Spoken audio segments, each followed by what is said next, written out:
राम राम। इस संसार में हर व्यक्ति ये सोचता है कि मैं दुखी हूं लेकिन दूसरा खुश है। सबको उतना दुख अपने दुख से नहीं है जितना दुख दूसरे के सुख से है। हर व्यक्ति यही सोचता है कि वो बहुत खुश है, वो संपन्न है, उसकी मौज है, मैं तो बेकार हूं, मैं भूखा मर रहा हूं, मैं नरक में रह रहा हूं, ये सारे स्वर्ग में रह रहे हैं। किसी गांव में एक भिखारी भीख मांगने के लिए किसान के घर पहुंचा। उसने आवाज लगाई कि भिक्षा दे दो, कुछ खाने को दे दो। अंदर किसान और उसकी धर्मपत्नी और दो बालक थे। उनकी धर्मपत्नी उनको खाना परोस रही थी। भिखारी ने सोचा शायद मेरी आवाज उन्होंने सुनी नहीं।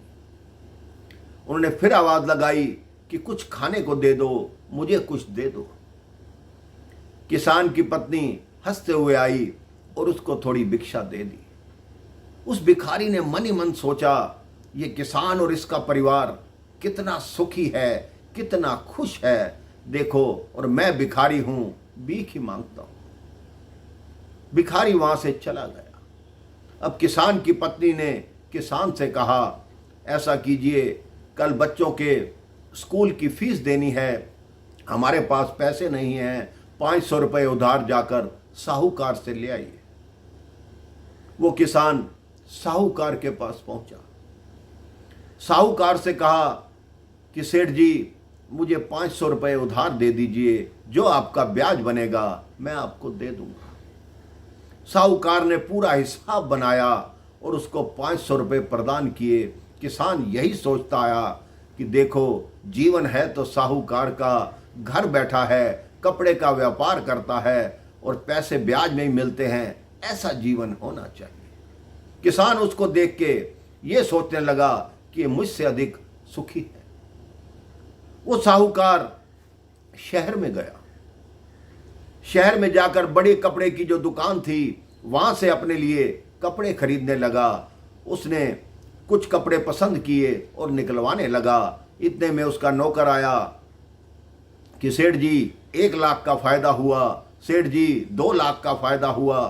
तब ये साहूकार जो गांव से आया था सोचने लगा, बताओ क्या जीवन है, यहाँ तो लाखों के फायदे हो रहे हैं। मैं अपने आप को वैसे ही गांव का सेठ समझता हूँ, असली जीवन तो इनका है।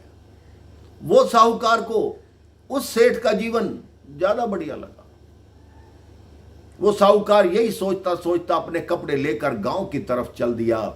इतने में ही उस बड़े सेठ का एक नौकर आया कि साहब 5 लाख का नुकसान हो गया। अब वो सिर पकड़कर बैठ गया कि क्या किया जाए। इतने में दूसरा नौकर आया कि गाड़ी तैयार है, जल्दी कीजिए, राय बहादुर साहब के यहाँ जो पार्टी है, जो चाय पार्टी है जिसमें लाट साहब ने आना है, उसमें आपको भी बुलाया गया।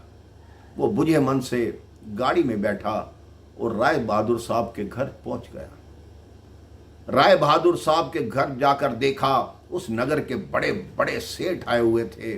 उसने सोचा बताओ, जीवन हो तो राय बहादुर जैसा, हमारा भी कोई जीवन है, कभी घाटा हो रहा है, कभी कपड़े का नुकसान हो रहा है, कभी कोई समस्या है, कभी कोई समस्या है। ये राय बहादुर साहब को क्या समस्या, इनका जीवन कितना बढ़िया है। लाट साहब तो इनके घर चाय पीने आ रहे हैं। जब सारी पार्टी समाप्त हो गई, सब अपने अपने घर चले गए। वो राय बहादुर साहब सिर पकड़कर बैठे हुए थे क्योंकि उनके सिर में बहुत पीड़ा हो रही थी। नौकर आए कि राय बहादुर साहब क्या हुआ।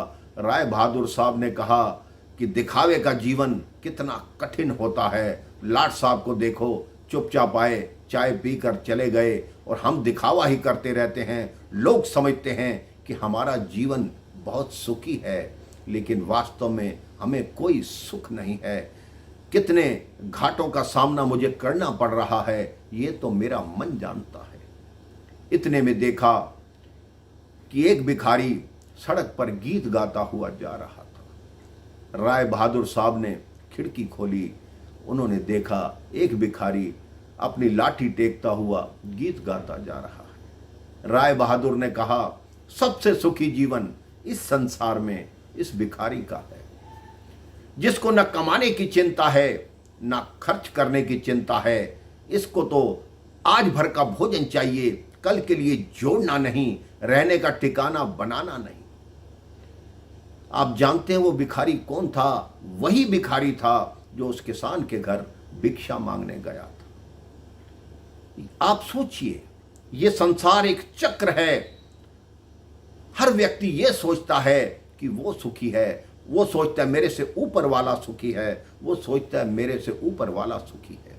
लेकिन सुखी वो है जिसका मन शांत है, जिसका मन ईश्वर की भक्ति में है, जिसके मन में लोगों के लिए परमार्थ की भावना है, जिसके मन में धर्म है, न्याय है। आप भी अपने मन को हमेशा शांत रखिए, दूसरों की सेवा कीजिए, आपका जीवन भी सुखी होगा, शांत होगा। राम राम, जय श्री राम।